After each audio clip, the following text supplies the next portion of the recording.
In the mists of the 12th century, during Japan's elegant Heian period, the Imperial Court of Emperor Toba was the center of culture, poetry, and power. But it was also a place of shadows, where superstition and reality often intertwined. Into this world stepped a woman of unparalleled beauty and intellect. Her name was Tamamo-no-Mae. She appeared as if from a dream. Her knowledge of music, history, and poetry was flawless. Her beauty was so profound that it seemed to illuminate the very air around her. Emperor Toba was instantly enchanted. He had never met a woman so perfect. Tamamo-no-Mae quickly became the emperor's most favorite consort. Her influence grew, and she was beloved by all, or so it seemed.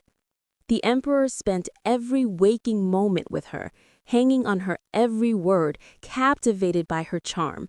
The court had never been so vibrant, but a dark shadow was beginning to fall.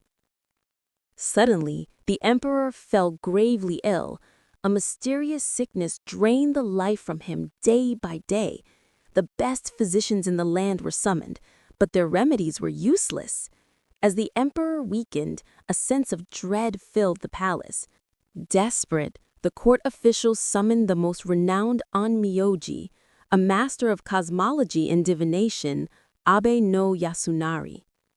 After examining the emperor and the palace's spiritual energy, Yasunari's face grew grim. This is no natural illness. A powerful, malevolent force is at work here. It is draining His Majesty's life force. The source is close, very close. His gaze fell upon the beautiful Tamamo-no-Mae. Abe no Yasunari announced he would perform a great ritual of exorcism to purify the palace. He prepared a sacred altar and began to chant ancient prayers. As the power of his words filled the hall, a strange thing happened. Tamamo-no-Mae, who was observing, grew pale. She seemed to be in great pain, a sight no one had ever witnessed. Sensing her weakness, Yasunari focused all his spiritual energy and directed a final, powerful prayer toward her. In a blinding flash of light, the illusion shattered. Where the beautiful woman once stood, there now towered a monstrous golden-white fox with 9 massive tails, a Kyubi no Kitsune. The demon let out a deafening roar, and in the ensuing chaos, it fled the capital, leaving behind a court paralyzed by terror and the truth. Enraged and heartbroken, Emperor Toba ordered his 2 most famous warriors, Muranosuke and Kasunosuke, to assemble an army of 80,000 men. Their mission: to hunt down the 9-tailed fox and end its reign of terror. The great hunt began, tracking the demon across the country to the volcanic plains of Nasu. On the desolate, sulfurous fields of Nasu, the army finally cornered the beast. The battle was legendary. The fox was a whirlwind of destruction, breathing fire and killing hundreds with its powerful tails. For days, the fight raged on. The demon's magic was strong, and it seemed invincible. The warriors were exhausted, their numbers dwindling.